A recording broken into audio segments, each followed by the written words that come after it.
Bismillah. Assalamualaikum warahmatullahi wabarakatuh. Mik di sini kurang suaranya nampaknya. Baik. Alhamdulillahi al-aziz al-ghaffar al-wahid al-qahhar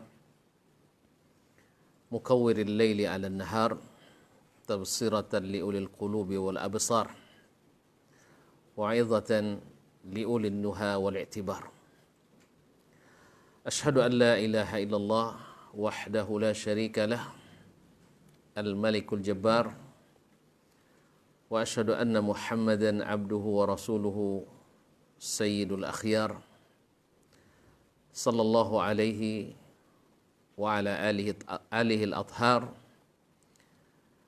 وأصحابه الأبرار ومن تبعهم بإحسان ما تعاقب الليل والنهار أما بعد فاتقوا الله أيها الأخيار فإن التقوى خير الزاد يوم الاعتبار يا أيها الذين آمنوا اتقوا الله حق تقاته ولا تموتن إلا وأنتم مسلمون. Para ustadz, alim ulama, para pakar yang hadir pada kegiatan kaderisasi ulama Majelis Ulama Indonesia Provinsi Riau. Kita bersyukur kepada Allah Subhanahu wa taala yang mengumpulkan kita, yang mengikat di antara kita dengan ikatan ilmu. Al-ilmu silatun baina ahli. Seperti kata Imam Ibn al-Madini. Ilmu itu adalah penyambung, pengikat di antara ahlinya. Baik ulamanya ataupun para penuntutnya. Dan ilmu semakin ditambah, dia semakin ringan dan semakin menguntungkan. Oleh itu Nabi SAW tidak disuruh Allah meminta tambahan kecuali tambahan ilmu. Wa qur rabbi zidni ilma. Oleh itu berbahagialah kita duduk di majelis ini, insyaallah huruf per huruf, kata per kata, kalimat per kalimat, mudah-mudahan menjadi landasan amal saleh kita. Karena sesungguhnya syarat ilmu itu bermanfaat adalah, syarat amal itu diterima adalah dengan dasar ilmu yang dimanfaatkan. Oleh itu saya mengajak pertama diri saya sendiri dan semua ustadz dan ustazah, para ulama, untuk senantiasa bersyukur kepada Allah Subhanahu wa taala atas nikmat ini. Mudah-mudahan selawat dan salam kita senantiasa disampaikan kepada Nabi kita alaihi salatu wassalam. Karena orang yang ketika namanya disebut selalu menguntungkan adalah Nabi kita alaihi salatu wassalam. Oleh itu Imam Ahmad mengatakan, ahadun nasi bi Rasulillah sallallahu alaihi wasallam ahlul hadis, li'annahum kullama dzukira ismuhu indahum sallu alaihi. Orang yang paling beruntung dengan Nabi adalah ahlul hadis, yang senantiasa menggunakan hadis, karena setiap hadis disebut namanya pasti ikut, dan setiap nama Nabi disebut mereka berselawat kepadanya. Dan man shalla alayya salatan sallallahu biha alaihi asyra, siapa yang selawat kepadaku satu kali, Allah balas selawatnya 10 kali. Ya, seolah-olah kita mengatakan Allah maghfirli warhamni 10 kali sekali selawat, dan ini langsung dikabulkan Allah SWT. Oleh itu para ulama menyebutkan, atau sebagian ulama menyebutkan, bahwa doa yang paling cepat diijabah Allah adalah salawat dan salam kepada baginda Rasulullah sallallahu alaihi wasallam.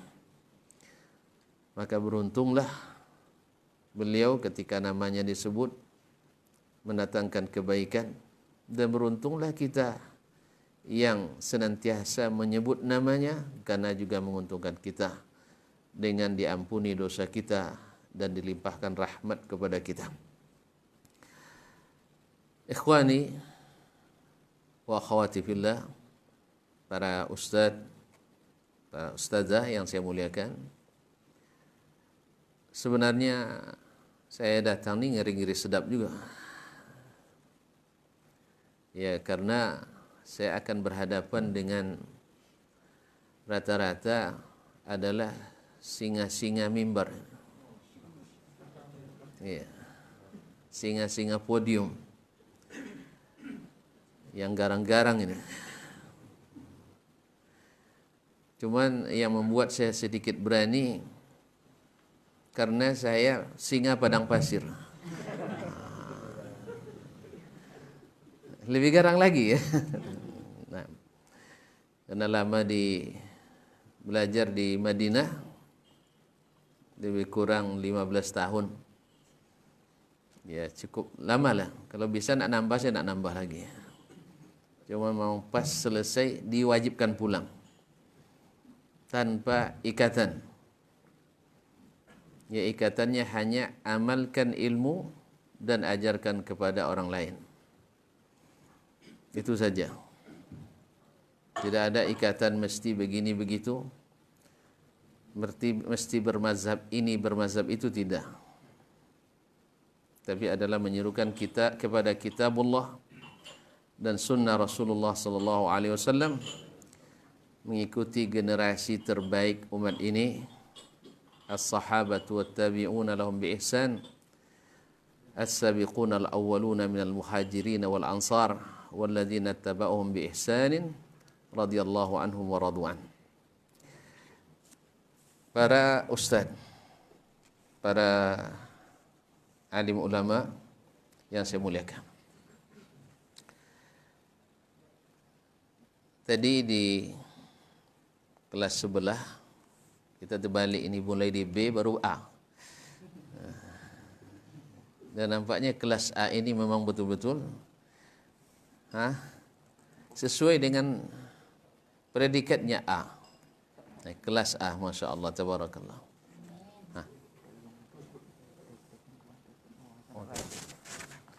Ada gangguan teknis, mohon maaf. Bismillah.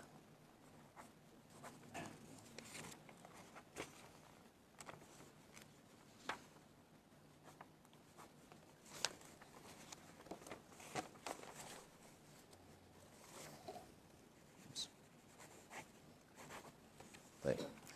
Jazakallah khair. Kembali ke pesawat televisi Anda. Sampai di mana tadi, Syekh? Gangguan teknis. Ini memang hafal yang kontemporer mudah dihafal nampaknya. Gangguan teknis. Subhanallah. Di kelas sebelah, di kelas ini kelas A betul. Insya Allah kita atau saya diminta tanpa saya meminta, dan saya juga berharap sebenarnya saya jadi peserta, karena seperti kata Abdullah bin Mas'ud radhiyallahu an, wa an akuna tabi'an fil haqq ahabbu ilayya an akuna matbu'an fil batin. Saya jadi pengikut dalam kebenaran lebih saya sukai daripada diikuti tapi dalam kesalahan. Awak takut kalau salah-salah nanti. Tapi alhamdulillah di sini banyak para ulama, mudah-mudahan insyaallah ya kita saling meluruskan, tawasi bil haqq wa tawasi bis sabr. Sebenarnya tidak ada yang akan ada yang baru, karena yang baru itu banyak yang tidak original. Yang akan kita dengar ini kaji-kaji lama semua. Dulu di kampung ketika ceramah lah kaji baru pula dibawa katanya. Nah, ini bukan kaji baru tapi kaji lama yang berulang-ulang. Saya yakin yang semakin indah diulang-ulang itu adalah ilmu. Ilmu itu diulang semakin indah. Semakin diasah dia semakin mengkilat. Tajam ya. Ya, semakin mengasah semakin mengkilat. Tadi saya katakan semakin banyak dia semakin ringan. Dan para pecinta ilmu tak pernah mengeluh walaupun itu saja kajinya. Imam Imam Rabi' bin Sulaiman Al-Muradi, termasuk murid terakhir Imam Asy-Syafi'i di Mesir, mengatakan qara'na kitab Risalah 'ala Asy-Syafi'i 50 marrah. Kami membaca kitab Risalah bersama Imam Asy-Syafi'i, penulis sendiri. Karena Risalah ditulis oleh Imam Syafi'i 2 kali. Satu ketika beliau di Baghdad, yang kedua ketika beliau sudah ada di Mesir. Dan ini adalah versi terakhir, versi Mesir. Yang dicetak hari ini ditahqiq oleh Syekh, di antaranya tahqiq Syekh Ahmad Muhammad Syakir rahimahullah ta'ala. Jadi saya baca kitab Risalah bersama Imam Asy-Syafi'i 50 kali. Karena Rabi' ini punya keistimewaan dengan Imam Asy-Syafi'i rahimahullah. Rabi' ini pernah suatu hari susah memahami. Diulang-ulang oleh Asy-Syafi'i, tak paham-paham juga. Ini kalau ada nanti kita ada contohnya. Tak paham-paham nanti ada contohnya. Diulang-ulang oleh Asy-Syafi'i, tak paham-paham. Akhirnya dia tinggal majlis.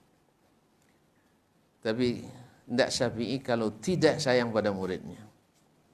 Akhirnya Asy-Syafi'i datang ke rumah Rabi', mendatangi Rabi', ya Rabi', ayo duduk. Lau istata'tu an ut'imaka ilman la at'amtuk. Andainya ilmu ini Rabi', kalau bisa disuapin, saya suapin kepadamu. Artinya kamu harus paham.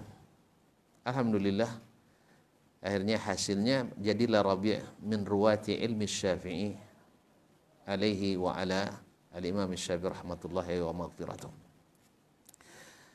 Jadi 50 kali dia baca. Saya nak tanya kepada kita semua, ada tak yang pernah menamatkan kitab 50 kali dengan Syekh? Rasanya enggak ada ya. Yang tamat 1 kali dengan Syekh, sempurna 1 kitab.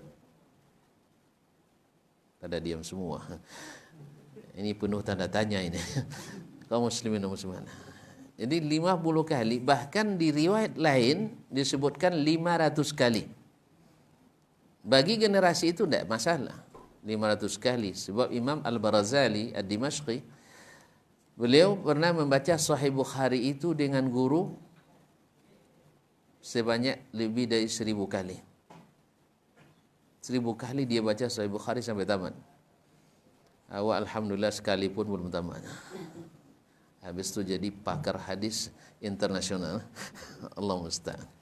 Kaum muslimin dan muslimat dirahmati Allah. Oleh sebab itu saya sangat berbaik sangka, insyaallah tuan-tuan tidak akan bosan. Ya, tidak lama sampainya 10 cuma. Ya, sampai 10. Kalau alhamdulillah sudah makan. Kalau dulu orang-orang dulu lupa makan gara-gara ilmu.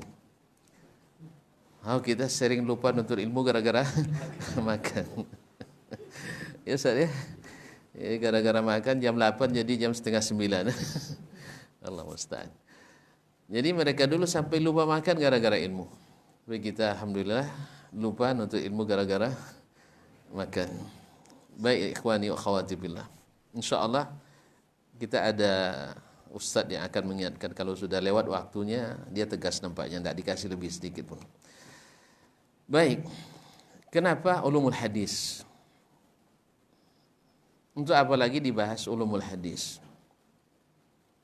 Bukankah hadis-hadis itu sudah dihukum sahih yang sahihnya, dihukum hasan yang hasannya, dihukum dhaif yang dhaifnya, bahkan yang palsunya pun sudah dikoleksi dan dikumpulkan dalam buku-buku tertentu. Lalu untuk apa lagi kita belajar ulumul hadis? Tadi yang bertanya tadi. Kalau gitu saya sarankan yang punya pondok yang ada mustalah hadis dicoret. Atau yang di jurusan ilmu hadis nanti segala yang berkaitan ulumul hadis kita hapus. Karena hadis sudah dihukum, sudah ditakhrij. Ya Ustaz ya? Ya kan? Kita sudah takhrij. Kalau gitu kita tutuplah kajian kita pagi malam ni. Tidak kita lanjutkan. Di mana pentingnya ulumul hadis itu? Dulu orang mengatakan, para ulama menyebutkan, syaraful ilmi bi syarafi ma'lumihi. Syaraful ilmi bi syarafi ma'lumihi. Mulianya ilmu itu sesuai dengan mulianya apa yang diketahui dengan ilmu itu. Nah, sekarang ulumul hadis adalah ilmu yang dengannya kita mengetahui hadis Nabi alaihi salatu wassalam. Nah, hadis, ikhwani wa akhwati billah, dia pada hakikatnya adalah ahadul wahyaini, salah satu dari dua wahyu. Ada wahyu yang disebut dengan matlu, al-wahyul matlu, wahyu yang ditilawahkan. Artinya diturunkan dan ditilawahkan kepada Nabi alaihi salatu wassalam oleh malaikat Jibril alaihi salam kepada Nabi kita Muhammad sallallahu alaihi wasallam. Aminus sama menyampaikan kepada aminul ard. Malaikat Jibril disebut di langit sebagai al-amin. Al-Quran menuturkan nazala bihi ruhul amin ala qalbika litakuna minal munzirin bilisanin arabiyyin mubin. Jadi Jibril adalah aminus sama, dapat gelar yang diberikan oleh yang di atas, karena dia atau dia masyarakat atas. Kalau kita masyarakat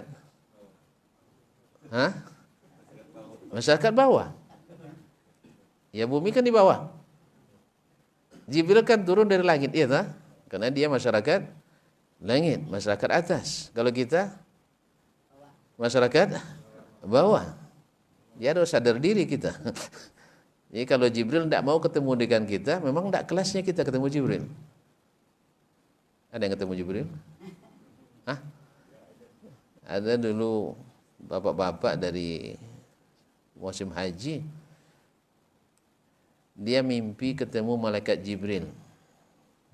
Ya, seolah-olah dia disuruh menunggu di pelataran Masjidil Haram. Jam-jam 2 malam dia keluar. Di sana orang biasa jam 2 malam di luar kan. Sambil menyandar di sebuah tiang di pelataran itu, dia petik korek api mancisnya, bawa rokok pria punya selera. Ya, dia petik sambil menghisap, tiba-tiba ada yang memegang bahu dari belakang. Iqra, katanya. Baca. Dia jawab, ma'ana biqari'in, katanya. Saya tak pandai membaca. Iqra ya Syekh, katanya. Baca Syekh, katanya. Ma'ana biqari'in, iqra mamnu' tadkhin. Rupanya di atas kepalanya ada tulisan no smoking. Ya, itu yang pegang bukan Jibril, tapi polisi Arab Saudi. Jadi malaikat Jibril turun ke masyarakat kepada Aminul Ard, yang kasih gelar Al-Amin kepada Nabi bukan Al-Quran, bukan Allah SWT, bukan Jibril, tapi masyarakat bumi, itu masyarakat Mekah. Karena memang dia masyarakat Mekah, masyarakat bawah. Bumi di bawah, langit di, iya salah saya. Salah tu enggak kan? Enggak. Langit itu di atas ya. Terus orang Amerika Latin di mana langitnya? Hah? Kalau di peta kan dia di bawah tuh. Lalu langit mereka di mana? Hah?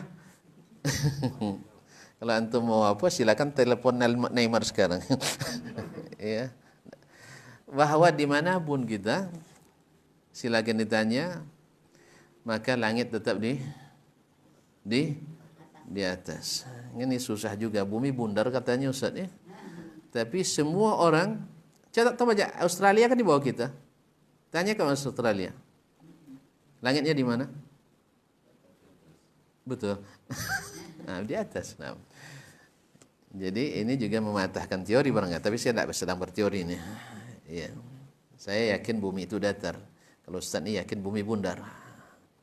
Ya, itu tidak masalah, khilaf di sini tidak ada masalah ini. Ya. Ustaz ya, antum bilang datar tidak masalah, bundar tidak masalah. Tapi saya lebih memilih datar. Wa ja'alnal arda firasha wa mihada dan seterusnya. Ala kulli hal, masalah ini biarin aja lah. Nak datar, nak bundar, yang penting langit tetap di atas. Sah? Nah. Baik ikhwani fillah. Nah, Nabi alaihissalatu wassalam mendapatkan dua wahyu. Nabi mengatakan, ala inni utitul Qur'an wa mithlahu ma'ah. Ingat, saya diberikan Al-Quran dan yang sama dengannya. Kalau tamathul itu adalah sama. Dan kalau tasyabuh itu tidak sama. Asal ada wajah syabahnya itu sudah cukup dikatakan tasyabuh. Tapi kalau tamathul tidak sama. Min kathir atau minal jihad. Jadi kalau seandainya tasyabuh tidak. Oleh sebab itu wa mithlahu ma'ah. Maka ulama dan ahlul hadis mengatakan bahwa Al-Quran dan hadis dari sisi hujjah sama kuatnya. Al-Quran dan hadis dari sisi hujjah sama kuatnya. Sebagaimana kita berhujjah dengan Al-Quran dan itu diterima, maka seperti itulah kekuatan hujjahnya hadis Nabi alaihissalatu wassalam, tentu saja dengan syarat sabit dari Nabi alaihissalatu wassalam. Bedanya dari sisi adalah dari sisi mana yang lebih afdal, tentu saja Al-Quran lebih afdal. Karena yang mengatakan Al-Quran, yang mengucapkan itu adalah Allah. Syaraful kalam bi syarafil mutakallimi bihi. Karena Allah yang mengucapkannya, maka dia lebih mulia.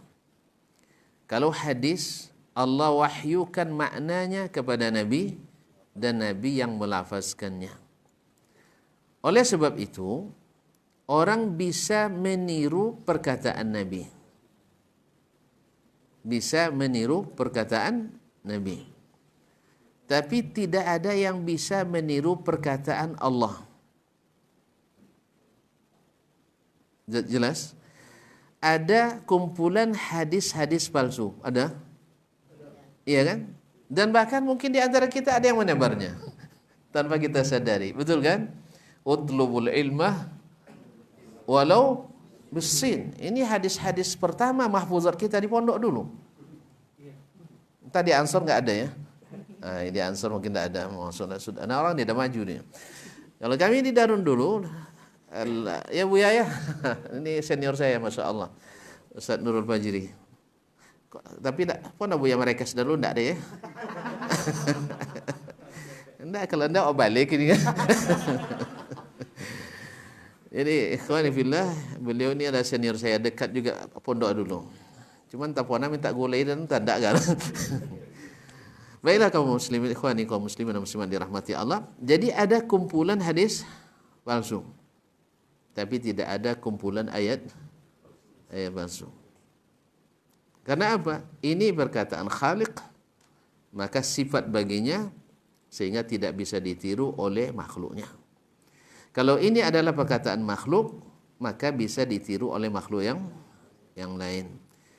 Makanya hadis bisa dipalsukan orang, bisa ditiru orang, sedang Al-Quran tidak bisa dipalsukan dan tidak bisa ditiru. Nah, hadis pada masa awalnya, mereka, kaum muslimin pada masa itu tidak membedakan dari sisi hujah ya. Tidak membedakan antara Al-Quran dan hadis. Bahkan Allah yang mengatakan wa may yuti'ir rasul wa may yuti'ir rasul faqad ata'a Allah. Taat kepada Rasul sama dengan taat kepada Allah. Allah tegaskan lagi dalam banyak ayat, di antaranya fala wa rabbika la yu'minuna hatta yuhakkimuka fima syajara bainahum. Tidaklah mereka beriman demi Rabbmu sampai mereka menjadikan kamu pemutus di antara mereka dalam masalah yang mereka perselisihkan. Berarti Nabi diserahi Allah untuk memutuskan perkara yang mereka perselisihkan dalam masalah apa? Agama. Dalam masalah agama. Maka di masa itu asal ada yang menyampaikan hadis, mereka tidak bertanya lagi pada umumnya, tidak bertanya lagi dari mana kamu dapat, selama dinisbatkan ke Nabi alaihissalatu wassalam. Mereka tidak tanya lagi. Walaupun tidak semua sahabat menguasai semua sunnah Nabi. Jelas? Bahwa tidak semua sahabat menguasai seluruh sunnah Nabi SAW. Ada yang mendengar sebagian, ada yang mendengar sebagian yang lain. Berkata Imam Asy-Syafi'i rahimahullah, la a'lamu ahadan yuhitu bis sunnati atau bis sunani kulliha, walakin idza jumi'a ilmu man yuhitu bi aktsariha wa ilmu man yuhitu bi aqalliha la ta'zubu sunnatun an jami'il ummah. Atau kama qala al-Imam Asy-Syafi'i. Bahwasanya saya tidak mengetahui ada seorang ulama pun yang menguasai seluruh sunnah Nabi. Menurut tuntun logis apa tidak? Logis? Ya, kalau untuk zaman kita tidak payah nyarinya, memang seperti itu. Kalau zaman kita apalagi? Tidak satu pun hari ini seorang alim yang menguasai seluruh sunnah. Pasti ada yang tidak dia ketahui. Tetapi dikumpulkan ilmu alim ini, alim ini tidak satu pun sunnah yang hilang. Ini perkataan Imam Asy-Syafi'i yang dikenal dengan Nasirul Hadis, Nasirus Sunnah. Ma'asyiral ikhwati wal akhwat yang dirahmati Allah. Dan itu yang dikatakan oleh sahabat seperti yang diriwayatkan dari Anas ibn Malik radhiyallahu taala an. Dia mengatakan laisa kullu wahidin minna yasma'u haditsan an Nabi sallallahu alaihi wasallam. Walakin laisa minna man yakdzib. Lakin laisa minna man yakdzib. Tidak satu pun tidak semua kami mendengarkan semua hadis dari Nabi alaihi salatu wassalam. Tetapi tidak satu pun kami yang berdusta. Tidak satu pun kami yang berdusta. Lalu ada mungkin dalam hadis Akan kita temukan misalnya perkataan Ummul Mukminin radhiyallahu anha Aisyah ketika Abu Abdurrahman Abdullah bin Umar bin Khattab mengatakan bahwa Nabi melihat Allah pada malam Mi'raj, maka Ummul Mukminin mengatakan kadzaba Abu Abdurrahman. Maka makna kadzaba di sini adalah makna akhta'a. Makna akhta'a. Karena di antara definisi hadis yang palsu adalah ada yang dipalsukan dengan sengaja, ada yang tidak sengaja. Jadi disebut juga palsu ini. Jadi dusta yang disengaja tidak ada, tapi kesalahan dia ada. Maka sahabat bisa salah. Bisa salah. Karena apa? Karena belum sampai kepadanya hadis yang diriwayatkan Aisyah, nurun anna urahu, yang terlihat adalah cahaya bagaimana saya bisa melihat Allah Subhanahu wa taala.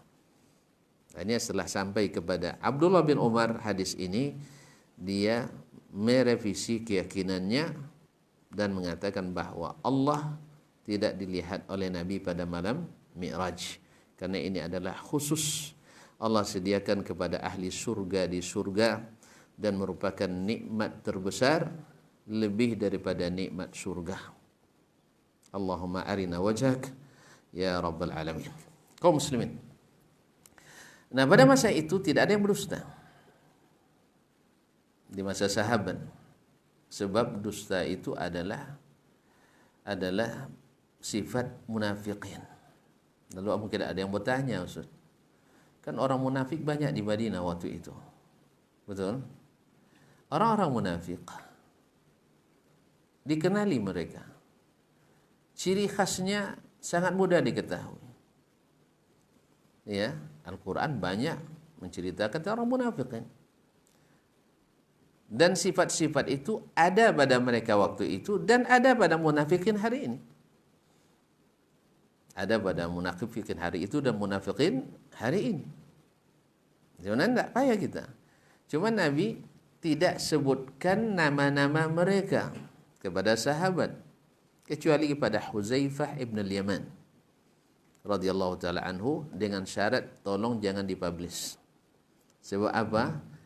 Kalau sempat diberitahu nanti terjadi perkelahian massal nanti. Woi munafik katanya. Antum suka tak sebut munafik? Tak suka. Walaupun dah bertabung duto kan. Iyalah, bertabung duto tapi tak mau disebut munafik kita. Walaupun kita malas pergi solat ke masjid misalnya. Kita tak mau disebut munafik. Padahal pada masa itu orang yang malas ke masjid adalah orang munafik. Kalau masa sekarang yang malas ke masjid ustaz. Ikhwani kaum muslimin dan dirahmati Allah. Kemudian kaum munafikin banyak sahabat yang datang ke Huzaifah, di antaranya Umar bin Khattab.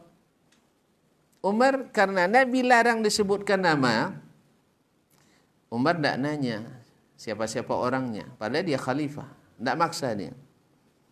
Dia nanya, hal sammani Rasulullah indak? Saya termasuk tak dalam daftar yang disampaikan Nabi kepadamu? Kata Huzaifah, tidak.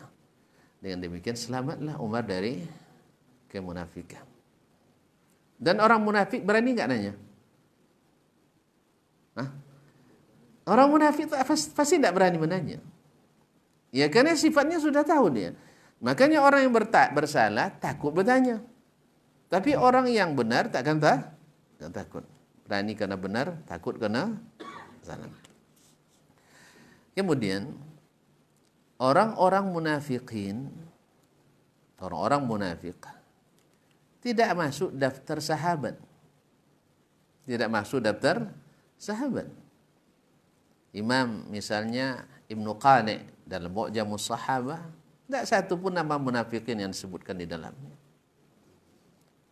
Imam Al-Baghawi dalam Ma'rifatus Sahabah Demikian juga Imam Abu Nu'aim Al-Asbahani tidak menyebut nama, tidak ada Abdullah bin Ubay dalam daftar sahabat. Jadi tidak ada daftar sahabat. Oleh itu ikhwani kaum muslimin dan muslimat dirahmati Allah, kata kuncinya sahabat tak pandai, sahabat tak pandai berdusta. Oleh itu keluarlah konklusi, keputusan, ijma'nya ulama kaum muslimin ahli sunnah bahwa sahabat kulluhum udul. Makanya keluarlah perkataan Imam Ibn Sirin rahimahullah, ma kanu yas'aluna anil isnad. Dulu mereka tak pernah menanyakan sanad. Asal ada sahabat yang mengatakan qala Rasulullah sallallahu alaihi wasallam, maka mereka langsung percaya. Kenapa? Laisa minna man yakzib. Jadi mereka dulu tidak nanyakan sanad. Dari mana kamu dapat? Kalau sudah dikatakan dari Nabi, ya mereka pastikan dari Nabi alaihi salatu wassalam. Falamma waqa'atil fitnah, dan setelah terjadinya fitnah,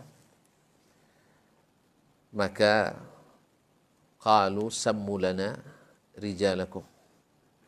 Setelah terjadi fitnah, maka mereka berkata, setiap ada riwayat, sebutkan siapa yang meriwayatkan itu kepada kami. Lalu diperhatikan, fayunzar in kana min ahli sunnah yuqbalu hadithuhu. Kalau ahlus sunnah diterima hadisnya. Wa in kana min ahlil bid'ati yuraddu hadithuhu. Dan bila terjadi atau yang meriwayatkannya ahlul bid'ati, yuraddu hadithuhu, ditolak hadisnya.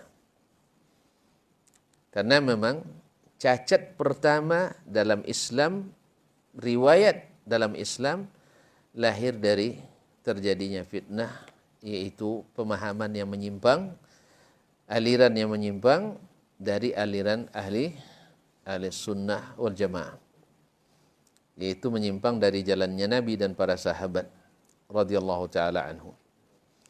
Nah, ketika terjadi penyimpangan, maka mulai ditanya. Kalau ahli sunnah, maka diterima hadisnya. Sebab apa? Ahli sunnah tak mencari kecuali sunnah. Kalau ahli bid'ah sering terpaksa mencari dalil yang tak ada dalam sunnah. Karena kalau sunnah yang diamalkan, ahli sunnah dia. Tapi kalau dia cari dalil lain yang tidak ada dalam Al-Quran dan sunnah, dia akhirnya menjadi ahli bid'ah. Makanya lahirnya dusta atau lahirnya penyimpangan dalam riwayat pertama kali karena adanya aliran yang menyimpang, dan yang termasuk awal-awal yang menyimpang adalah Khawarij. Adalah kaum Khawarij yang berakibat terbunuhnya Khalifah Uthman ibn Affan radhiyallahu ta'ala an. Kemudian berlanjut dengan perselisihan yang berkepanjangan antara Ali bin Abi Thalib dengan Muawiyah radhiyallahu taala anhuma. Dan alhamdulillah, ini hebatnya para sahabat, khususnya antara Ali dan Muawiyah, tidak ada satu pun riwayat yang sahih yang mana Ali mencela Muawiyah, dan tidak ada riwayat sahih yang Muawiyah merendahkan Ali bin Abi Thalib radhiyallahu taala. Dan hebatnya lagi, mereka dua-duanya disalahkan oleh Khawarij. Mereka berdua disalahkan oleh Khawarij, menandakan bahwa keduanya masih dalam satu manhaj, dalam satu sunnah, sehingga yang salah menyalahkan mereka. Sehingga Ali bin Abi Thalib menjadi sasaran, dibunuh oleh Khawarij, Abdurrahman ibn Muljim.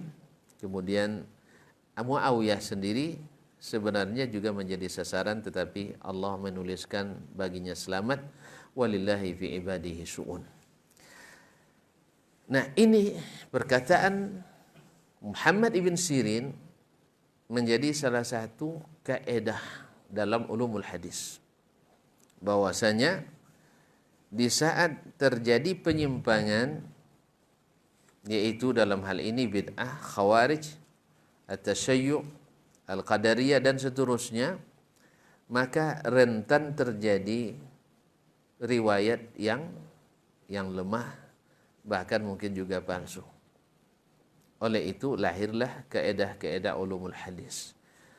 Atau dengan kata lain, di saat sistem periwayatan hadis sudah mulai keluar jalur, awalnya jalurnya lurus, jalur lurus dan jujur, sekarang sudah mulai ada kepentingan-kepentingan yang banyak di dalamnya, maka akhirnya lahirlah kaedah-kaedah. Saya mengatakan, menganalogikan para ustaz semuanya, bahwa semakin banyak alat dibutuhkan, ya, maka menandakan bahwa sebenarnya sistem semakin banyak rusaknya. Ya, dulu ilmu nahu, ilmu saraf nggak ada, tetapi orang Arab lancar bahasa Arabnya, ya tak? Kapan lahir ilmu nahu dan ilmu saraf? Coba lihat latar belakang berdirinya ilmu nahu.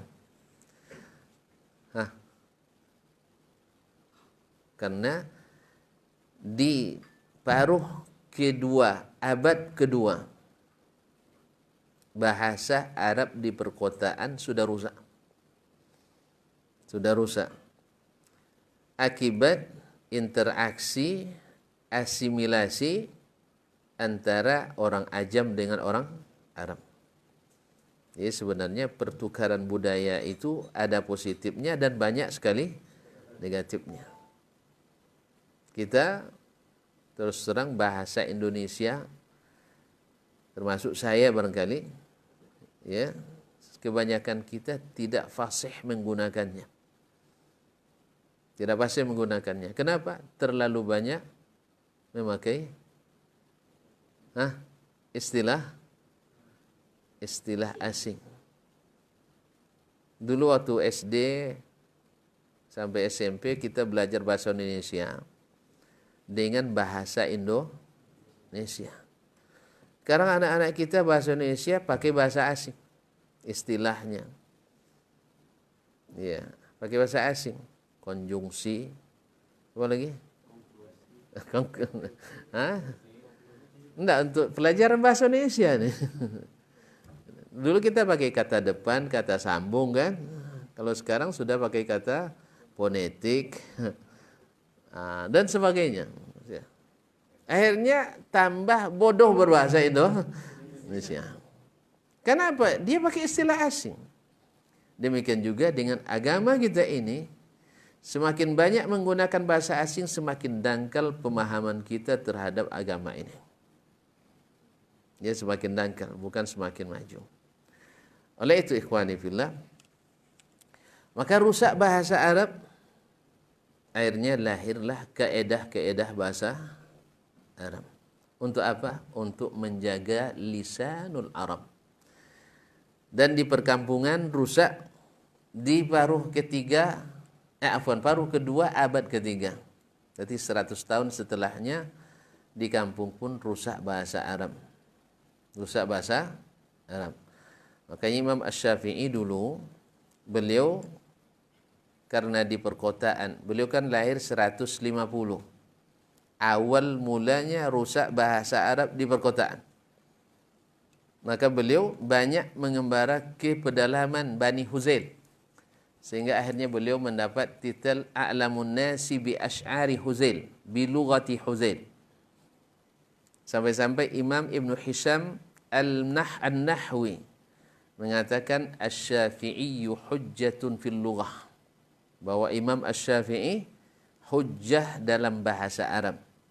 Dengan makna, bila ada kaedah bahasa Arab yang dilanggar oleh Imam Asy-Syafi'i, dalam tanda petik dilanggar oleh Imam Asy-Syafi'i, mana yang kita salahkan? Menurut kaedah seperti ini. Lalu kita temukan perkataan Asy-Syafi'i tidak sesuai dengan kaedah. Kita ikut yang mana? Asy-Syafi'i. Kita ikuti Imam Asy-Syafi'i rahimahullah. Karena dia hujjah fil lughah. Makanya orang Arab tidak bisa kita ukur dengan kaedah. Dengan kaedah. Arab dulu ya, bukan Arab sekarang. Itu jangan bayangkan Arab sekarang orang nggak tomat kan. Ya, tomatnya tomatim jadi panadora ya. Nah, Arab yang belum rusak bahasa itu maksud saya. Artinya atau lebih tegas lagi, bila ada hadis ya sahih dari Nabi sallallahu alaihi wasallam tapi bahasanya tidak sesuai dengan kaedah nahwu dan sharaf, kita pakai yang mana? Kita salahkan hadis? Tidak. Kita akan katakan inilah bahasa Arab yang asli. Karena Nabi alaihissalatu wassalam seperti kata Imam Asy-Syafi'i, la a'lamu ahadan minan nas yuhitu bi jami'il lughati atau bi lisanil Arab illa nabi. Tidak saya ketahui satu pun alim, ulama yang ahli bahasa. Terima kasih banyak, Bang. Berapa duit? Ya, jazakallah khair. Tidak saya ketahui satu pun ahli ulama bahasa yang menguasai seluruh bahasa Arab ini kecuali Nabi. Kecuali Nabi. Sama dengan perkataan beliau tadi. Tidak satu pun yang menguasai seluruh sunnah kecuali Nabi alaihissalatu wassalam. Oleh itu, kalau Nabi tak bisa disalahkan karena dia menguasai semuanya. Tapi kalau ulama boleh disalahkan? Boleh, karena dia tidak menguasai semuanya. Makanya dalam dinamika ilmu, merajihkan pendapat dari pendapat yang lain dengan dalil, itu soal biasa. Maka tidak boleh baperan. Sebagian kita baperan pula. Apa salah hadis ini kan? Jangan. Ya antum kalau tidak terima salah, bela dengan mati-matian. Hadis saya sahih. Ini bukti-buktinya. Cukup. Tidak perlu berbantah gara-gara itu. Ya, jelas ya. Jangan sedih pula. Sudah belajar semua sudah semuanya. Sampai hadis mungkar. Tapi yang mengatakan mungkar bukan saya, tapi ulama yang lain. Antum kalau memang nak mengatakan sahih, buktikan. Oh enggak, dia bukan hadis mungkar. Ini bukti-bukti ilmiahnya. Ya Ustaz ya. Adu argumen dengan argumen. Jangan baperan. So dan sapu dah ambil di laman soalnya kan. Allah musta'an. Jadi kaum muslimin para asatidzah yang dimuliakan Allah SWT, masih panjang saya? Alhamdulillah. Allah ya jadi lahirnya kaedah-kaedah itu adalah karena mulai nampak kerusakan. Makanya pada awal dulu tak banyak kaedah ulumul hadis. Ada dalam kitab Imam Asy-Syafi'i, ada dalam perkataan Imam Malik, ada yang perkataan yang dinukil dari Imam Abdurrahman ibn Mahdi, dari Imam Yahya bin Sa'id al-Qattan, dari Sufyan ibn Uyainah, Sufyan al-Thawri, Syu'bah bin al-Hajjaj. Ini dinukil dari mereka perkataan-perkataan mereka tentang menghukum sebuah hadis. Tentuan ini merupakan bibit-bibit kaedah yang akhirnya nanti dijadikan oleh para ulama nau'un min anwa'i ulumil hadis. Nau'un min anwa' ulumil hadis. Nah, semakin ke belakang anwa' ulumul hadis itu semakin banyak. Alatnya semakin banyak. Kalau semakin banyak alatnya berarti semakin banyak kerusakannya. Oleh itu, ikhwani fillah, jadi mana yang lebih hebat sebenarnya? Ulama di zaman sahabat kah atau ulama setelah mereka? Atau lebih cepatnya, mana yang lebih hebat? Imam Asy-Syafi'i daripada Abu Bakar Siddiq? Lebih hebat Abu Bakar, tapi kitabnya enggak ada. Abu Bakar enggak ada nulis kitab.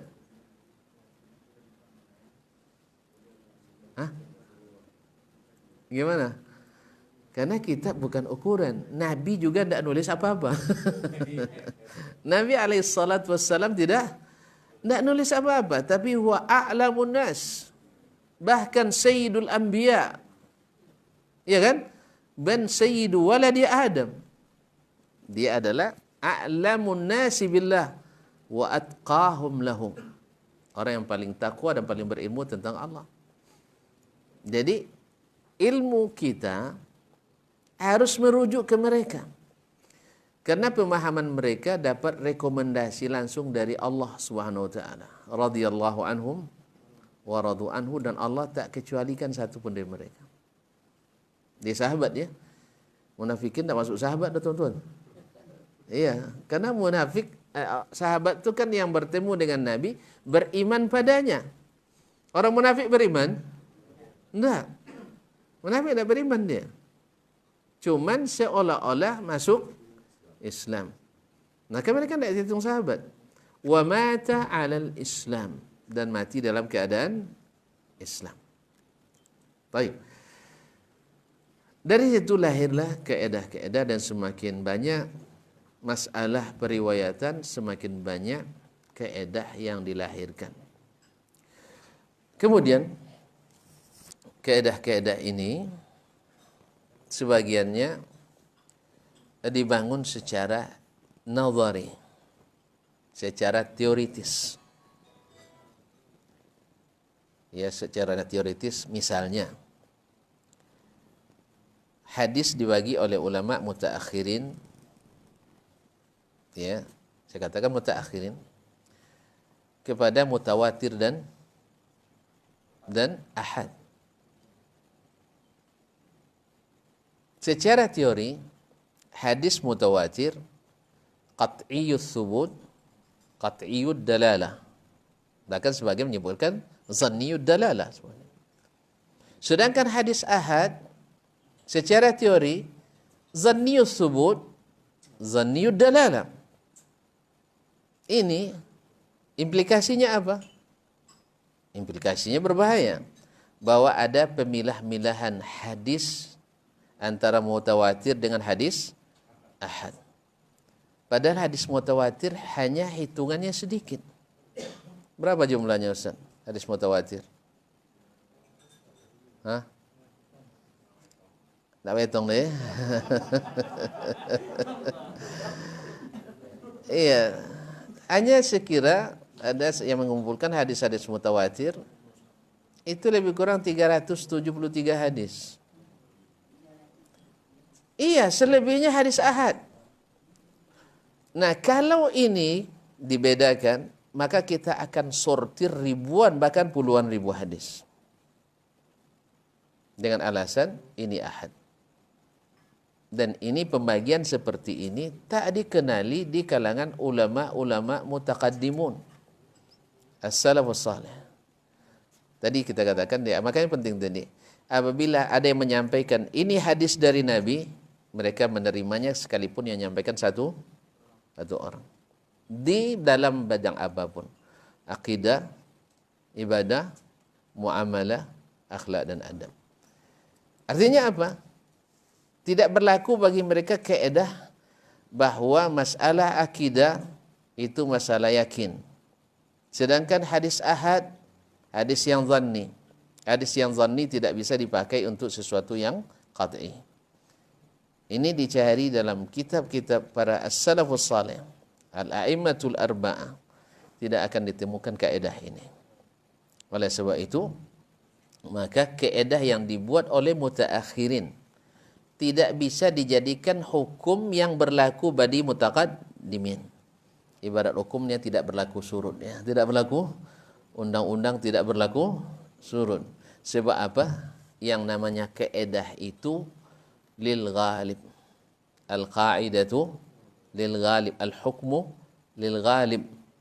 Nah, bila mutaqaddimun berbeda dalam hal ini, maka kita katakan mereka di atas kaedah. Di atas kaedah. Sama di sekarang kita punya kaedah usul fikih.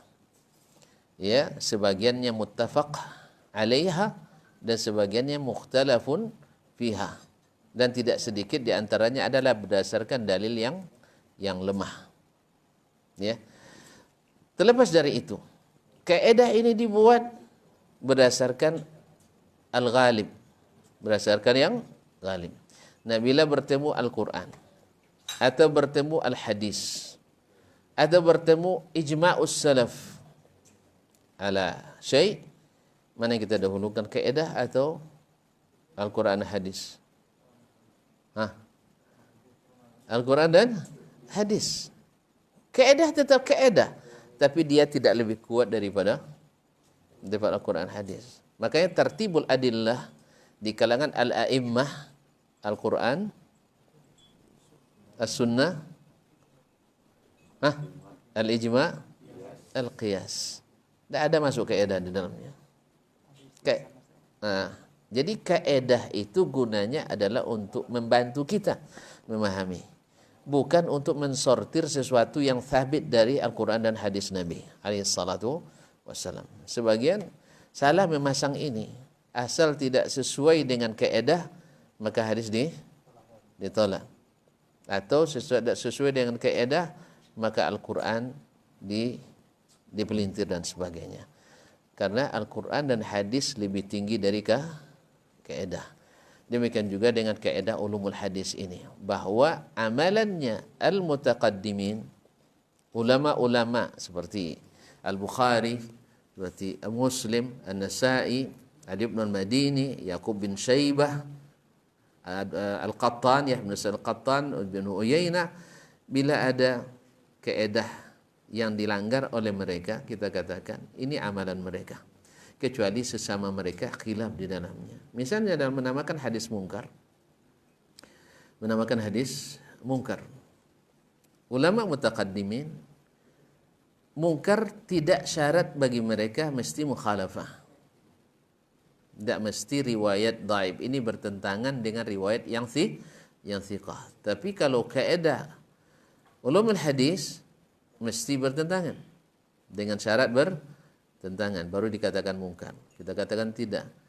Maka tidak mungkin kita menyalahkan Imam Ahmad ketika menghukum sebuah hadis sebagai hadis mungkar padahal tidak ada mukhalafah. Tidak mungkin kita salahkan Imam Ali al-Madini menghukum hadis mungkar padahal tidak ada mukhalafah, dan seterusnya. Baik. Jadi kata kuncinya di sini adalah lahirnya kaedah adalah tanda mulai rusaknya sistem periwayatan hadis. Mulai rusak. Sebelum rusak, kita tidak perlu alat. Ibarat mobil baru, perlu alat. Antum kalau bawa mobil baru keluar dari pabrik, dari showroom, baru cash dibayar, tidak utang ya. Kalau utang was-was juga mau. Kalau utang masih was-was. Kalau ada cash ini, iya, risau antum rusak di jalan? Tidak ada risaunya. Makanya biasanya kita tidak nanya alat. Tapi kalau sudah mobil model 67, lalu antum nak coba tol Mesra ni, tol Permai ni, Pekanbaru Dumai, was-was nak? Pasti nanya alat. Demikian juga dengan hadis. Kalau masih di kalangan sahabat, tabi'in, kita tak was-was terhadap sanadnya. Tapi kalau sudah segarat tabi'in ke bawah, kita sudah mulai harus lebih ekstra. Jelas? Ulama seperti itu. Di kalangan mutaqaddimin, makanya biasanya hadis-hadis yang lain, rawi yang lain di kalangan at-tabi'in, sebagian ulama yumasyun. Artinya enggak apa-apa. Tapi kalau seandainya sudah di belakang itu, memang lebih ketat. Apa pasalnya? Kerusakan setelah itu lebih parah, lebih banyak. Karena memang aliran-aliran Islam semakin ramai, ke belakang semakin ramai, dan biasanya aliran yang menyimpang pasti cari dalil yang menyimpang. Ya, kan namanya aliran menyimpang, pasti cari dalil yang menyimpang.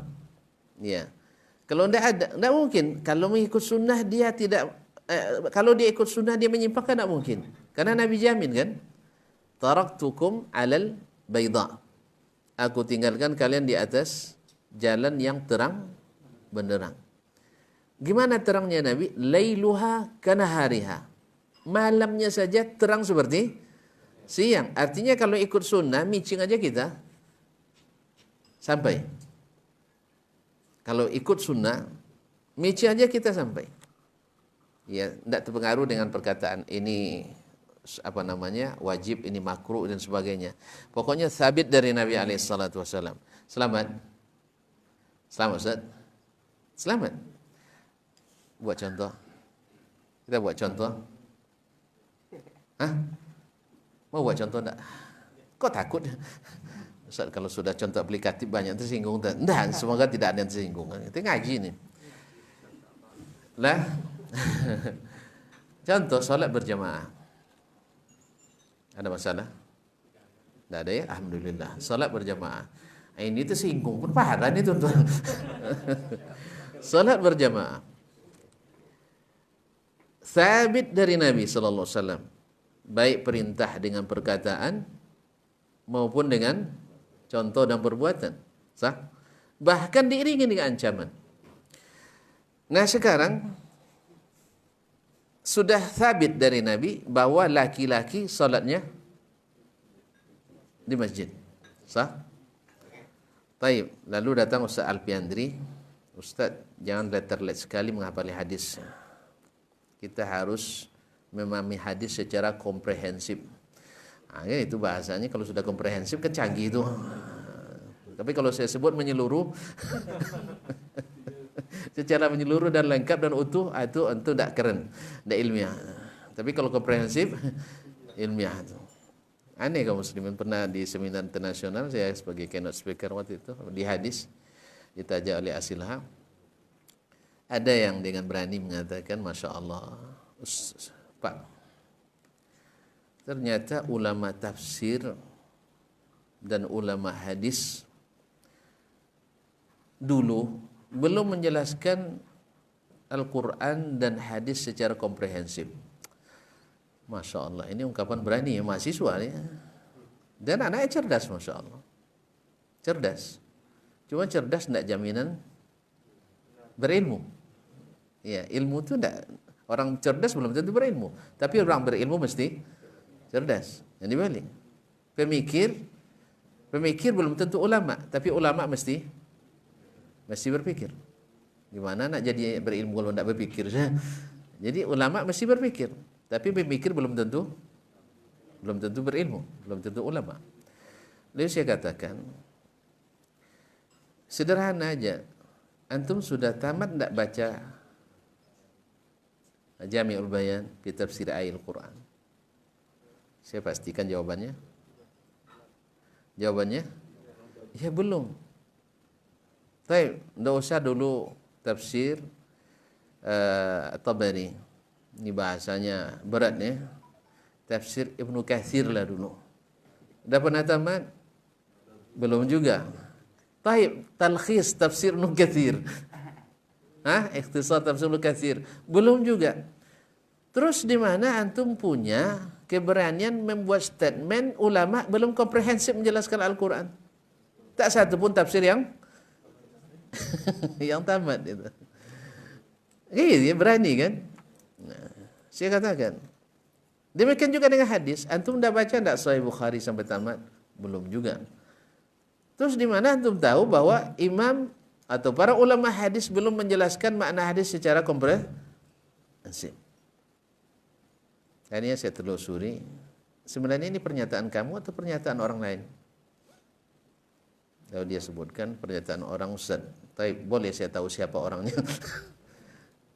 Kalau tak mau sebutkan namanya, sebutkan apa spesialisasinya. Spesialisasinya apa? Ya, untuk menjadi verifikator ya harus ahli di bidang yang diverifikasi, ya kan?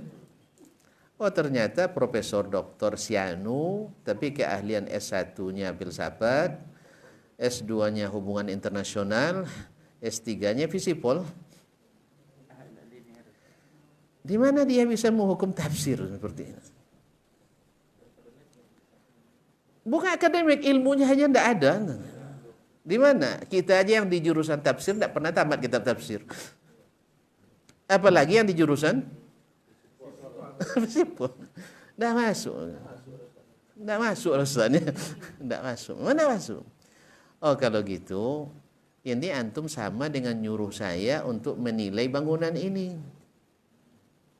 Saya doktor tamat luar negeri, tapi ada tidak hak saya menilai konstruksi bangunan ini?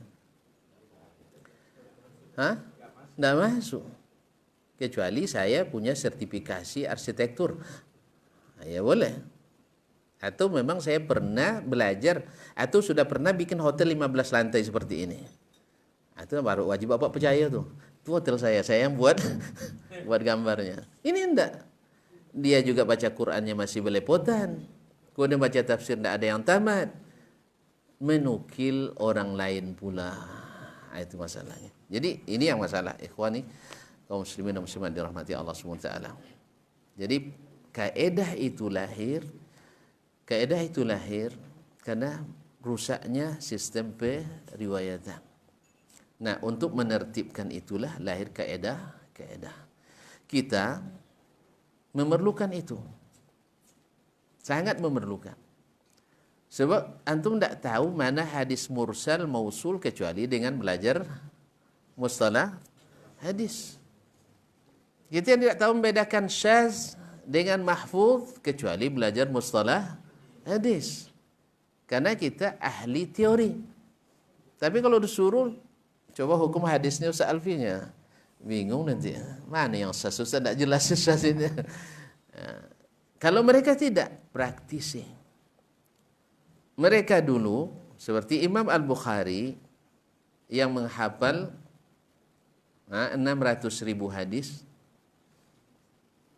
ya, hafal seperti Al-Fatihah. Kalau orang hafal hadisnya seperti Al-Fatihah, nah Ustaz, gimana cara menipunya itu? Mungkin. Dia hafal, Imam Ahmad hafal 1000 hadis. Nak tahu bagaimana kadar hafiznya mereka itu, jangan tanya ke pemikir tidak paham dia hafalan. Karena dia ngira-ngira, dia tidak merasakan indahnya. Kalau tanya kepada orang yang tanya tentang nikmatnya cinta kepada orang yang putus cinta, tidak masuk. Iya saya, tidak pernah sukses dalam cintanya, tanya nikmat cinta, masuk? Tidak bisa. Jadi baru tahu makna hafiz itu kalau dia hafiz. Ada pepatah, la ya'riful fadla li dzawil fadli illa dzawul fadli. Tidak akan mengenal kelebihan orang yang punya kelebihan kecuali yang memang punya kelebihan. Makanya di hari ini tidak sedikit orang mengkritik ya sebagian ulama yang mumpuni di bidang hadis dan fikih misalnya, padahal dia tidak punya kemampuan sekuku orang itu. Ya kita katakan ini kanatihin sakhratan yawman liyuhinaha falam yadhir ghaira qarnihil wa'ilu. Masih hafal tuh Bu ya? Itu dalam Syarah Ibnu Aqil masih. Nah, yani kanatihin sakhratan yawman liyuhinaha falam yadhir ghaira qarnihil wa'ilu. Itu beliau ahli nahu dulu tuh. Sekarang tidak tahu saya tak ada ilah. Hafal alfiyah. Jadi kaum muslimin yang dirahmati Allah, seperti seekor kambing hutan yang nak memecahkan batu gunung. Yang rontok adalah tanduknya sendiri. Ya. Kenapa? Karena kita ingin memverifikasi orang yang jauh di atas kita, bukan bidang kita. Samalah sekarang kita dengan keedah teoritis yang kita pelajari dan kita belum pernah mempraktikkan keedah itu lalu menyalahkan para praktisinya, maka adalah seperti orang yang membayangkan ingin memadamkan matahari dengan atau melindungi matahari dengan telapak tangannya. Ya, melindungi matahari dengan telapak tangannya. Baiklah ikhwani fillah. Kemudian dari situ berkembang dari ucapan-ucapan dan ungkapan serta nukilan dari para ulama tentang kaedah-kaedah tersebut. Akhirnya lahirlah pertama kali kitab yang secara sistematis yaitu kitabnya Abu Muhammad Al-Hasan bin Abdurrahman Ar-Ramah-Hurmuzi, wafat 63 Hijriyah, dalam kitabnya Al-Muhaddithu Al-Fasil Bain Ar-Rawi wal Wa'i.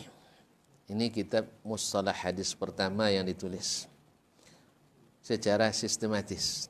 Tapi kalau bicara tentang ilmu mustalahnya, Imam Asy-Syafi'i dalam kitab-kitabnya banyak menukil, khususnya dalam kitabnya Ar-Risalah. Khususnya dalam kitabnya Ar-Risalah, beliau dengan tegas mengatakan hujjiyatul haditsil ahad. Kemudian bicara panjang lebar dan detail tentang hadis mursal. Beliau juga bicara tentang hadis syadz dan hadis munkar dalam kitabnya, tetapi belum secara khusus, sehingga kitab Risalah itu walaupun dikenal dengan kitab usulul fiqh yang pertama ditulis, dia juga sekaligus termasuk kitab dasar dalam ulumul hadis. Makanya sebenarnya ada sinkronisasi pembahasan antara ahli usulul fiqh dengan ahli usulul hadis, walaupun di antara mereka sekali-kali berkalau juga. Sekali-kali berkalau. Ahli hadis mengatakan sunnah itu semua yang datang dari Nabi, tapi ahli usul mengatakan enggak, yang jadi dasar hukum saja. Kalau enggak disebut sunnah.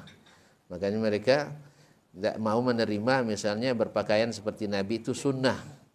Mereka tidak mau bersugi itu sebagai sunnah karena tidak ada dasar hukum formalnya. Mereka ingin yang formalitas, sehingga terjadilah definisi yang berbeda antara ahli usul dengan ahli al-hadis. Sebenarnya tidak perlu dipertentangkan. Ya, kalau pembahasannya ahli usul adalah fokus pada produk hukum, maka ahli hadis adalah pada produk Nabi alaihissalam, bagaimana mencontoh Nabi alaihissalam. Baik, sampai di situ sudah jelas. Masih ada waktu saya tambahkan? Ada kecapean? Baik. Dan setelah Ramah-Hurmuzi ada misal Al-Mayaniji, kemudian yang termasuk yang paling lengkap yang pertama kali adalah Imam Ibnu As-Salah dalam ulumul hadisnya, dalam ulum al-hadis. Tentu seperti yang kita sebutkan, Ibnu Salah menyebut lebih kurang 60 sekian macam ulumul hadis, datang imam setelahnya, dan rata-rata kitab mustalah setelah Imam Ibnu Salah itu bersandar pada kitab Ibnu Salah, baik mengikhtisar, menyingringkas, atau mensyarah, atau membuat nazam, atau mentahzib dan seterusnya.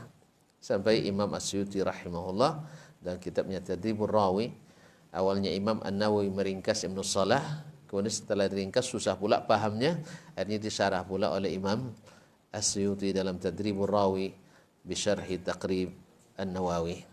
Dan di Imam An-Nawawi, Imam As-Suyuti rahimah menambahkan beberapa macam, sebagiannya disepakati dan sebagiannya tidak disepakati. Intinya, kata kuncinya adalah mustalah ini sampai hari ini masih tetap direvitalisasi, masih tetap untuk dipelajari. Karena apa? Karena ketika saya masuk hadis di Madinah, saya diprotes oleh guru saya di Jakarta. Beliau katakan, kenapa tidak masuk syariah? Alasannya yang dibutuhkan orang sekarang adalah tentang hukum-hukum Islam, fikih, gitu ya, fikih dan usul fikih. Sebab nanti bayangannya ahli hadis itu tidak tahu fikih sama sekali, kan itu bayangannya. Iya, lalu saya bandingkan, iya, tidak tahu fikih sama sekali atau tidak belajar usul fikih.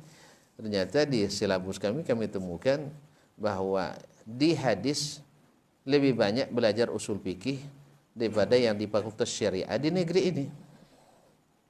Jadi yang di fakultas hadis belajar usul fikihnya lebih banyak daripada yang di fakultas syariah di dalam negeri. Itu yang di hadis. Itu yang di jurusan yang bukan jurusan usul atau jurusan bukan jurusan fikih. Kalau di fikih itu lebih banyak lagi. Demikian juga di hadis. Di hadis yang jurusan ilmu hadis di sini Saya tanya ini gurunya berapa hadis sama satu semester? Bila bilang 60, Masya Allah hebat antum bisa 60. 40 arba'in, hadis arba'in ya. Ya, sebenarnya arba'in udah banyak itu. Ya, arba'in udah banyak, kadang enggak sampai selesai. Nah, kalau di sana yang bukan jurusan hadis, belajar hadisnya minimal 150 hadis satu semester. Sampai 250 hadis. Itu yang bukan jurusan hadis. Di sini hadis berapa semester? 4 semester. Ya Dr. Lukman? 4 semester ya. Di sana 8 semester. Di sini 1 semester Bapak SKS 2, di sana 3. 3 kali 8 24. 4 kali 2 8. Mana yang lebih banyak 8 dari 24? Jadi kenapa? Karena memang kalau kami di Madinah tidak banyak ilmu-ilmu lainnya. Ya, tidak banyak ilmu-ilmu lainnya yang sebenarnya kalau dipelajari tidak menambah dan tidak dipelajari tidak mengurangi. Ya, tidak mengurangi. Ya, kami mau terus terang memang tidak belajar yang namanya filsafat pembangunan lah, filsafat ekonomi lah, filsafat berbini, filsafat berjanda, filsafat. Kita semua ini filsafat kan. Semuanya ada filsafatnya Bu ya. Nah. Ya, sampai ketika kita review kurikulum Ustaz, jurusan akidah filsafat itu mau dipisah antara akidah dengan filsafat. Karena akidah keyakinan, filsafat keraguan kan gitu. Sampai-sampai ada anekdot entah benar atau tidak Ustaz ya. Ada yang baru masuk fakultas filsafat bilang sama ayahnya, "Ya, sejak saya belajar fakultas filsafat, jurusan filsafat ini ragu saya ayah saya." Betul nak, sejak kamu kuliah itu saya ragu kamu anak saya kan. Kenapa? Karena sesuatu tidak boleh diyakini secara a priori, secara mutlak. Harus diteliti dulu. Jadi kalau awak lah yakini ku ayah, diteliti dulu. Kalau diterapkan itu, maka Al-Quran akan diragukan, hadis akan diragukan. Kecuali orang yang dibimbing oleh Allah SWT dan diberikan hidayah. Jadi sebenarnya maka waktu itu dibuatlah jurusan akidah lebih dari 65% filsafat isinya.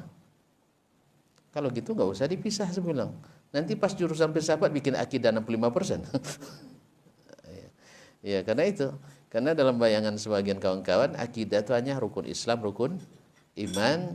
Kemudian bicara sedikit tentang azab kubur dan sebagainya. Rupanya tidak terbayang oleh kawan-kawan itu bagaimana luasnya cakupan pembahasan akidah. Jadi oleh sebab itu sehingga lebih banyak dibuat filsafatnya.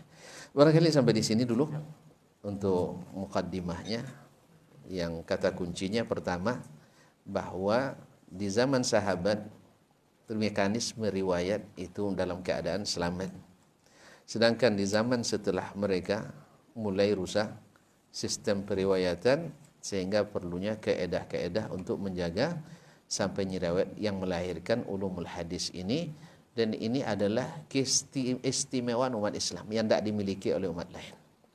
Karena salah satu keistimewaan umat Islam adalah isnad.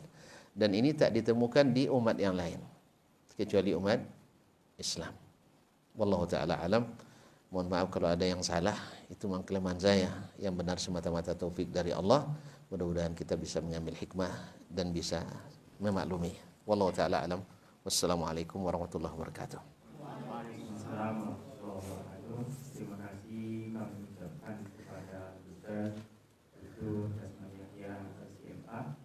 Baiklah, kita buka sesi pertanyaan. Ada 2 pertanyaan. Kita buka pada kesempatan kali ini. Bagi yang ingin bertanya, silakan. Yuk, Ustaz. Perkenalkan, sebut identitas. Tapi jangan sulit-sulit gitu. Singkat dan padat pertanyaannya saja. Baik, Assalamualaikum warahmatullahi wabarakatuh. Waalaikumsalam warahmatullahi wabarakatuh. Terima kasih Pak Moderator untuk waktu. Langsung saja Ustaz, pembahasan sangat menarik sekali. Hadis ternyata salah satu sangat penting setelah saya dengar pemaparan Ustaz tadi. Yang contohnya kalau mobil baru kita bawa ke jalan tol tadi, semakin kita nyaman. Tapi kalau mobil lama kita khawatir Ya, Masya Allah. Mobil lama. Jadi nama Gilgianto asal dari Bumi Bengkalis. Masya Allah. Ahlan wa sahlan. Pertanyaannya Ustaz, ini ada mobil lama ini, tapi surat pemulanya tak jelas surat.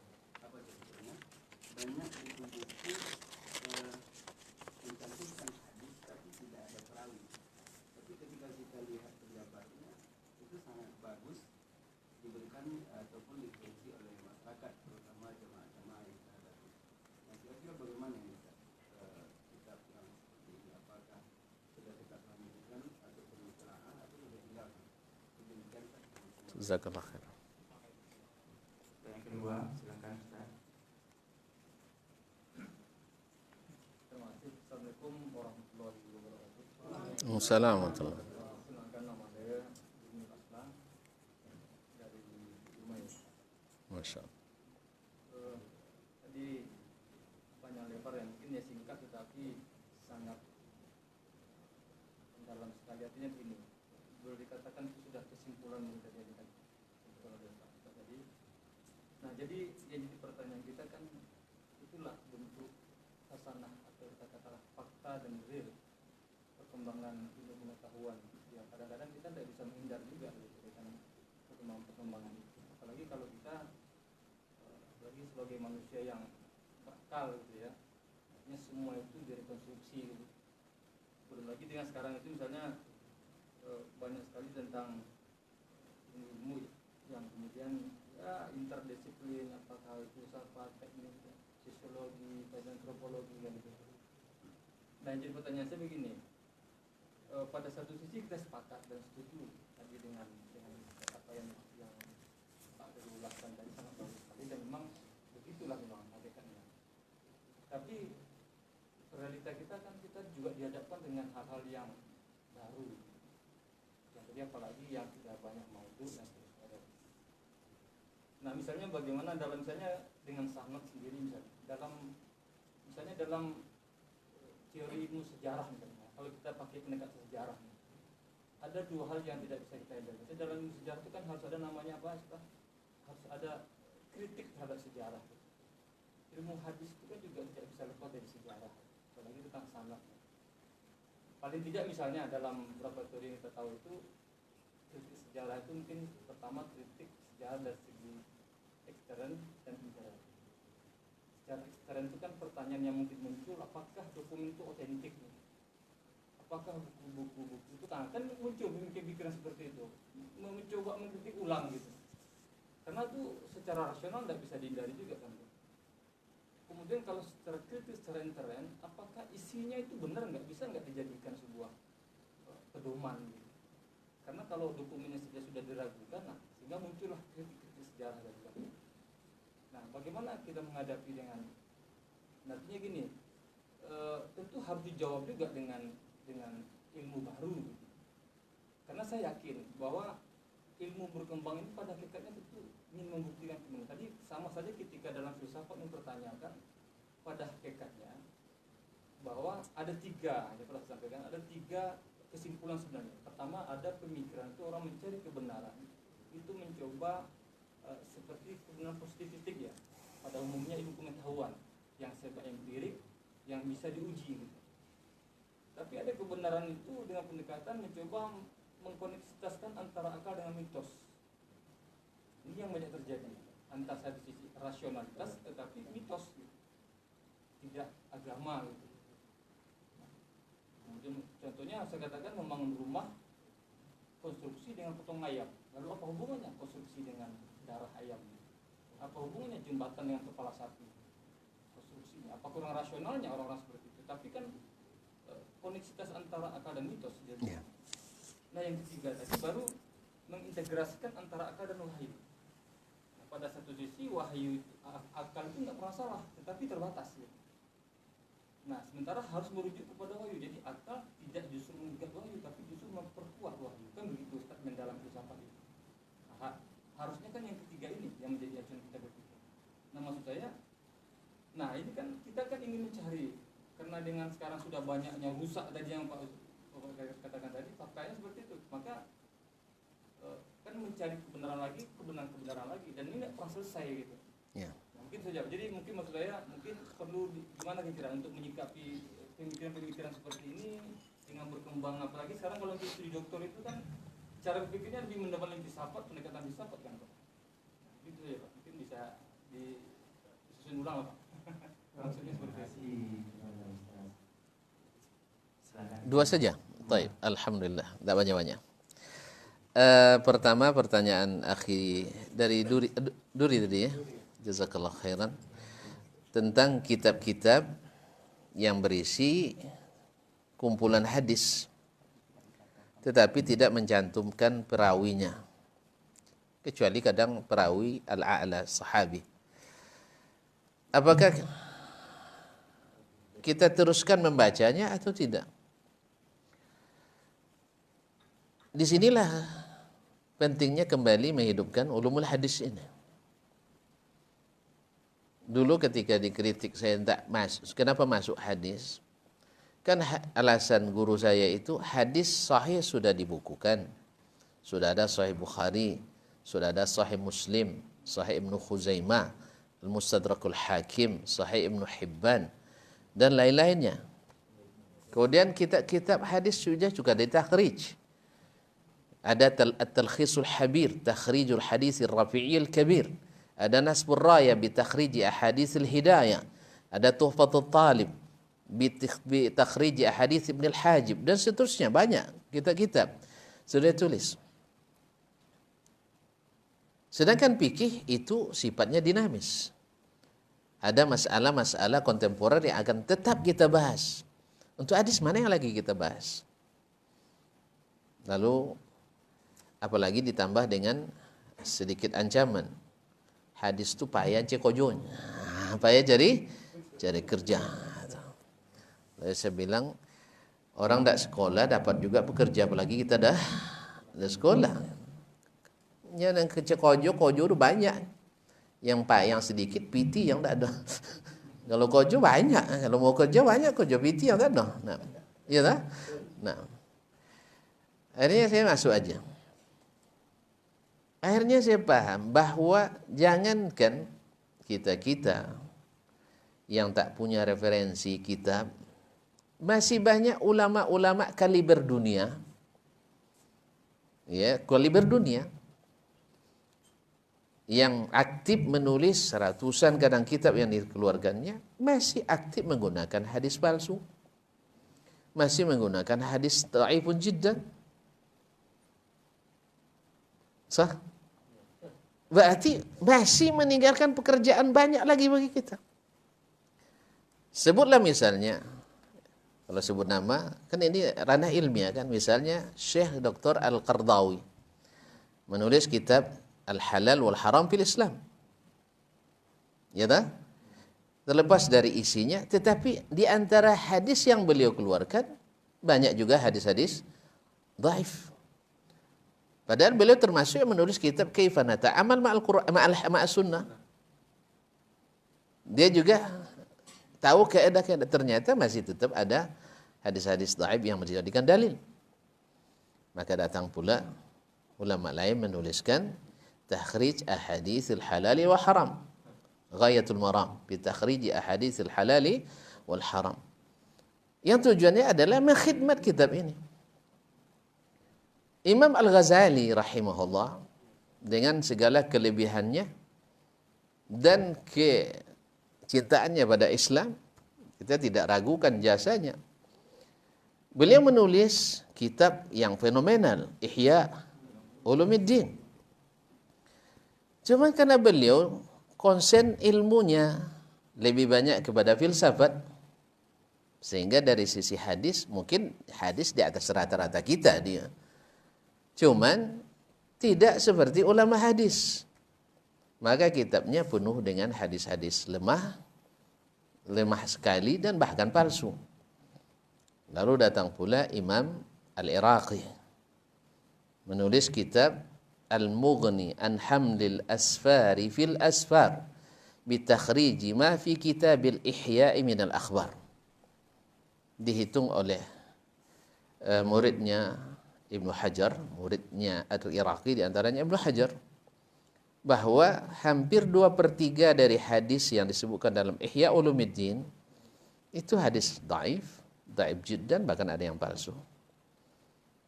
Nah, kita katakan ini mengkhidmat kitabnya Ihya Ulumuddin karena dia dipakai, kalau Indonesia kan buku wajib tuh. Kalau ustaz wajib punya kitab buat Ihya Ulumuddin. Ya tak?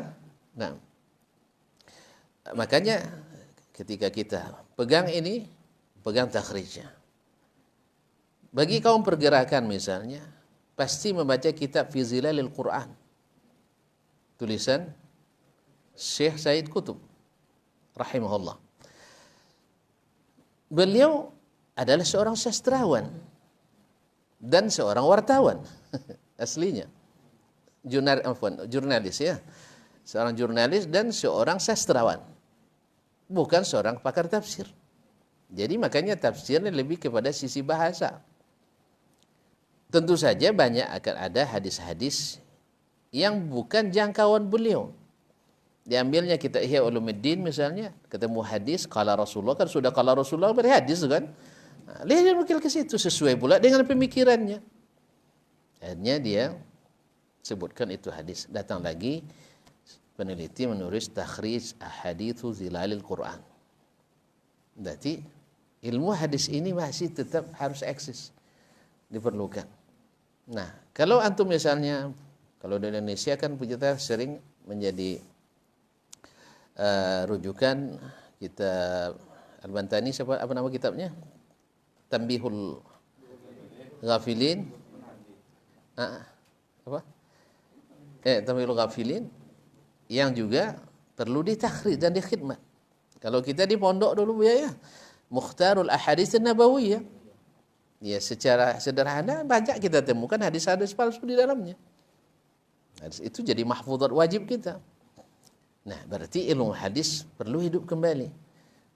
Makanya apa yang dilakukan oleh seperti Syekh Al-Albani rahimahullah ta'ala dan murid-muridnya adalah mengkhidmat kitab-kitab ini supaya yang sahih disebutkan, yang tidak sahih dipilah dan dipisahkan. Nah, kembali ke pertanyaan antum, apakah kita teruskan membacanya? Kalau memang ragu, tidak tahu, lebih baik ambil yang selamat. Ya, daripada antum membaca Mukhtar Ahadits Nabawiyah, baca Mukhtasar Sahih Bukhari, Mukhtasar Sahih Muslim.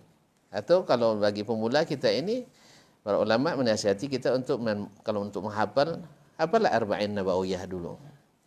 Setelah hafal itu masih juga berminat lagi, lanjut ke Umdatul Ahkam.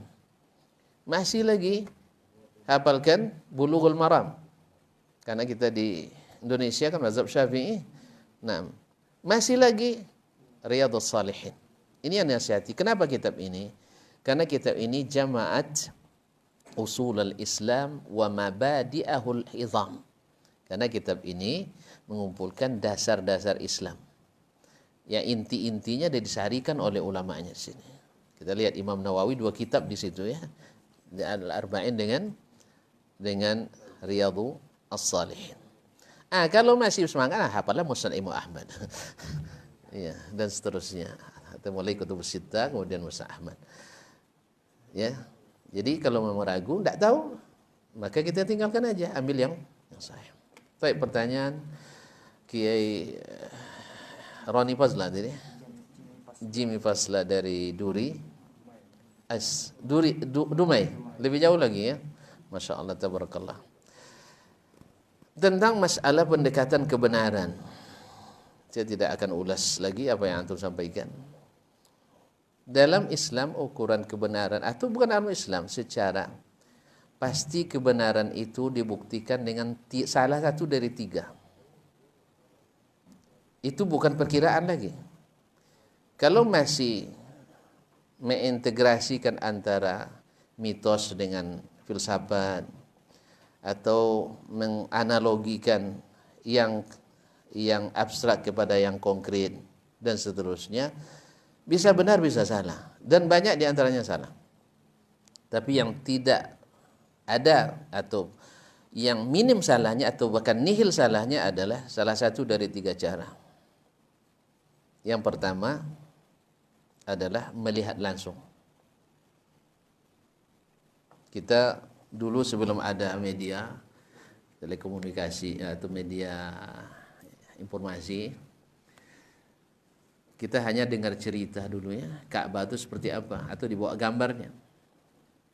Tapi kita setelah melihat sekarang, pasti lebih hebat dalam menyebut Ka'bah itu seperti apa. Ya. Tapi lihat, jangan dari salah satu sudut aja, lihat semuanya. Lihat semuanya. Kan berkeliling 7 kali, masa tak tahu? 7 kali tawafnya kan. Kemudian sholat nanti mungkin berapa lama kita sholat?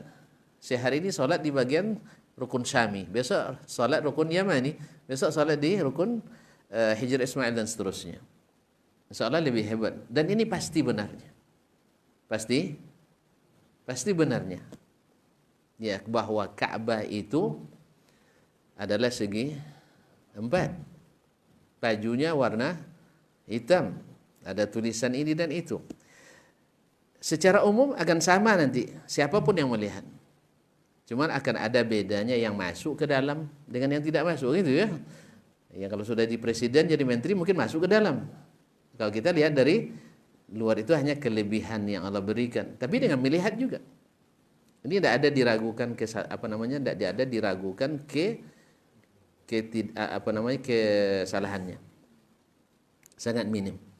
Yang kedua, melihat sesuatu yang sama dengannya. Ini analogi. Bahwa ini gambarnya Ka'bah atau filmnya, dokumentasinya Ka'bah. Itu pasti. Karena gambar aslinya. Dan ini tidak diragukan. Makanya berlakulah qiyas, analogi, ijtihad ulama dalam mengkiaskan berbagai produk hukum. Kemudian yang terakhir adalah melalui berita yang pasti benarnya. Al-khabarus sadiq. Melihat tidak mungkin. Melihat yang mirip dengannya tidak mungkin. Sekarang replika kuburan kan nggak ada di kita. Azab kubur, nikmat kubur, nggak ada replikanya. Nggak ada. Tapi hadis menyebutkan. Hadis menyebutkan. Kiamat. Ada gambarnya? Gambar kiamat nggak ada. Nggak bisa dianalogikan. Yang bisa di sini adalah berita yang benar. Seluruh yang kita bayangkan nanti akan keliru. Makanya tidak berlaku analogi. Tentang Allah Subhanahu wa taala, apalagi tidak mungkin berlaku ilmu analogi di sini. Semua yang kita bayangkan tentang Allah pasti salah. Tapi semua yang Allah beritakan tentang dirinya pasti benar. Maka tidak boleh dicampur adukkan antara logika yang dipaksakan untuk memahami ayat-ayat tentang sifat-sifat Allah Subhanahu wa taala. Jangankan kepada Allah, kita saja sering mengatakan kalau di atas berarti membutuhkan yang di bawah, gitu ya. Gitu. Ini di atas meja, kalau ditarik mejanya dia jatuh. Sah? Apakah semuanya seperti itu? Enggak. Matahari, di mananya bumi? Di atas. Apakah matahari membutuhkan bumi? Enggak. Langit di mananya bumi? Di atas. Apa langit membutuhkan bumi? Tidak.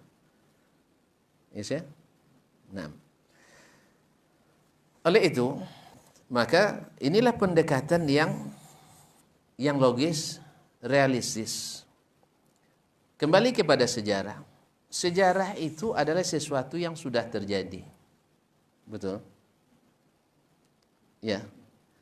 Di dalam Islam ada namanya sirah nabawiyah atau at-tarikh. Kalau sesuatu yang sudah terjadi bisa dibuktikan dengan data atau dengan berita.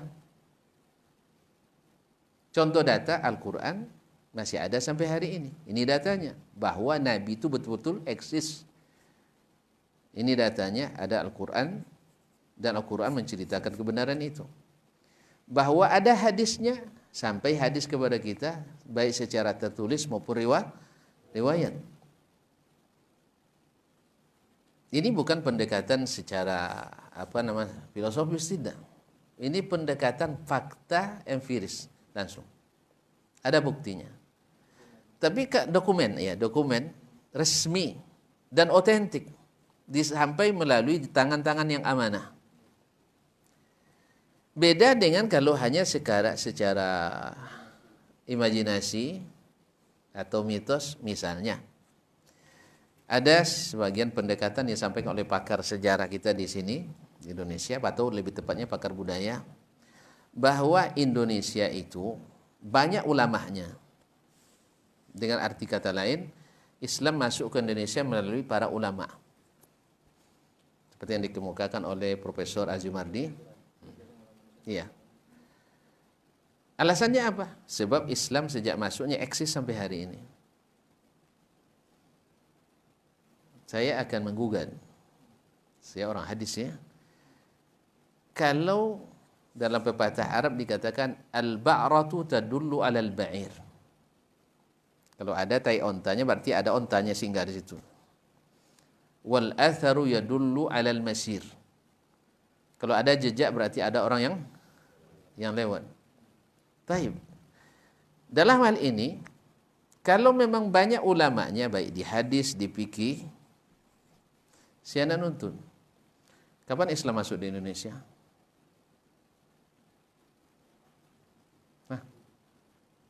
Kapan Islam masuk di Indonesia? Ada khilaf, tentu ada khilafiyahnya. Ada versi Belandanya abad ke-13. Ya, versi apa lagi? Tapi dokumen yang didapat, kalau Dr. Daud Rashid dalam disertasi menyebutkan abad kedua Hijriyah. Dan ini yang lebih kuat berdasarkan bukti-bukti otentik. Nah, berarti abad kedua Hijriyah, berarti Islam sudah masuk ke Indonesia. Berarti bersamaan dengan masuk Islamnya ke Andalus. Iya kan? Abad kedua masuk ke Andalus. Sekarang pertanyaannya, Islam masuk ke Andalus, maka lahir ulama-ulama. Dari sejak abad kedua itu ulamanya ada, baik dalam sanad hadis ada, maupun kitab-kitab yang mereka tinggalkan ada.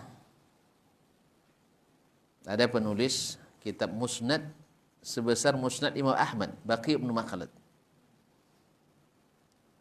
Si Profesor Akram Dia Al-Umari membuat penelitian dan perbandingan bahwasanya Musnad Baqi ini sama besarnya dengan Musnad Imam Ahmad. Karena dia berguru sama Imam Ahmad. Di saat Imam Ahmad kena tahanan rumah waktu itu. Karena tidak menyetujui undang-undang Omnibus. Nah. Ya. Jadi beliau kena tahanan rumah. Kemudian abad kedua, abad ketiga seterusnya dari ulama-ulama besar juga. Abad keempat, kelima dan keenam itu disebutkan ada kitabnya, ada riwayatnya dalam sanad.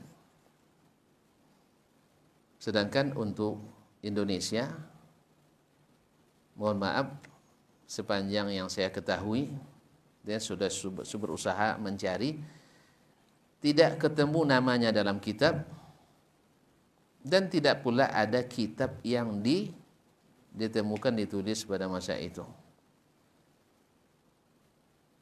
Berarti ini hanya secara semata-mata teori. Teorinya apa? Kalau seandainya sama dengan teori corona sekarang nih, kalau berkerumun pasti kena corona, sah? Kalau tidak berarti corona nggak ada. Itu.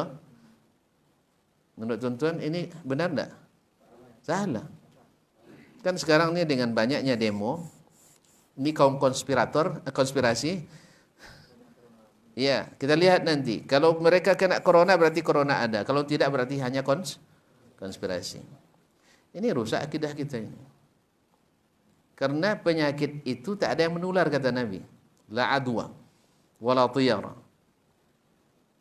Kalau Allah izinkan menular tanpa berkerumun, masuk. Tapi salah satu sebabnya berpindah, berkembang adalah dengan berkerumun. Wujudus sabab la yalzam minhu wujudul musabbab. Di sinilah letaknya kesalahan cara berpikir tadi. Kenapa? Apa? Kalau ada corona, kalau berkerumun pasti mereka nanti akan kena corona. Kalau tidak berarti corona tidak ada. Ini teori. Dan sejarah itu kok Bapak-bapak dan Ibu saya muliakan, fakta. Tidak rekayasa. Sejarah bukan rekayasa. Berkaitan dengan naqd, dengan kritik internal dan eksternal, atau al-naqdul batini wa naqdul khariji. Kalau maksudnya adalah bahwa harus menyesuaikan dengan logika, ya jauh lebih, ini Aristoteles lebih dulu dari kita. Tapi Bapak tadi mengatakan bahwa logika itu pasti benar, tidak pernah salah. Saya katakan logika sering salah. Yang pasti benar itu hanya wahyu. Logika sering salah. Tadi saya tunjukkan. Segala sesuatu di sesuatu pasti menempati sesuatu. Betul? Secara logis ya? Tapi begini, yang dimaksud, ya kalau saya pahami Pak ya, logika tidak pernah salah itu artinya gini, itu kan interpretasi saja. Kalau salah itu dimaknakan dengan keterbatasan sehingga jadi keliru, itu mungkin salah seperti itu. Tapi kalau akal itu pada hakikatnya kan lurus. Artinya dia bisa tetap tertuntut, tetapi dia kalau tidak dinilai salah, dengan keterbatasannya itu ketidaktahuannya itu sehingga dinilai salah. Enggak. Bagaimanapun Bahasanya itu mungkin akar itu cerdas, akar itu sangat berprestasi, akar itu sangat bisa menjangkau di luar dugaan kemampuan manusia tahun ke tahun. Tetapi walaupun begitu, akal itu kan terbatas. Artinya memang dia itu tapi akal tidak pernah salah. Itu mungkin bahasa saja. Mungkin kalau saya menilai. Berarti main takwil lagi. Jadi ini susahnya kita megangnya ini, Bang. Jadi akal tidak pernah salah, tapi bukan salah yang dimaksudkan. Lalu yang dimaksudkan apa? Sama seperti ketika Al-Farabi berdebat dengan Al-Ghazali tentang kekal, mungkin dari segi bahasa. Kalau kekal itu ruh itu dikatakan apa namanya, yang kekal itu kalau menurut para filsuf itu kan misalnya ada 3, ruh oleh Allah, kemudian ruh dengan dengan materi, artinya sejenis virus itu, yang secara kasat mata itu kan memang tidak bisa dibuktikan dia mati itu. Karena di mana-mana sampai ke kiamat kan masih ada virus. Begitu juga kan ruh yang mati itu kan jasad bukan ruh, sehingga itu dianggap kekal. Tetapi kalau menurut Al-Ghazali kan yang kekal itu adalah ya hanya Allah saja gitu. Nah ini kan masalah interpretasi, dan sampai sekarang pun nggak pernah selesai kalau kita lihat. Iya, berarti berbeda interpretasinya. Dasarnya akal. Berarti ada akal yang salah, ada akal yang benar. Alhamdulillah. Berarti akal tidak selamanya benar. Iya kan? Tidak ketemu debat antara Al-Farabi dengan Al-Ghazali. Dan dua-duanya berdasarkan logika. Berarti logika ada yang benar, ada yang salah. Alhamdulillah. Selesai ya? Selesai. Alhamdulillah. Taib. Selesai ya? Berarti logika ada yang salah, ada yang benar. Makanya disitulah sebabnya kenapa ada orang jahiliyah. Mereka orang cerdas semua. Maksudnya banyak orang cerdasnya, tapi mereka jahiliyah. Sekarang hukum keluar lagi, hukum undang-undang undang-undang jahiliyah. Dasarnya apa? Akal. Jadi seluruh yang tidak berdasarkan wahyu melahirkan jahiliyah. Walaupun orangnya berakal. Berarti akal ada benar, ada salah. Alhamdulillah selesai. Terima kasih. Terima kasih kita ucapkan kepada narasumber kita, yaitu Ustaz Abdul Rahman Yahya, yang telah menyampaikan materi ulumul hadis. Mudah-mudahan bermanfaat bagi kita semua. Selanjutnya adalah telah berakhir acara kita pada malam hari ini. Insyaallah besok akan kita sambung dengan materi yang lainnya. Saya sebagai moderator mohon maaf atas segala kekurangan. Mari kita bacakan doa penutup majelis.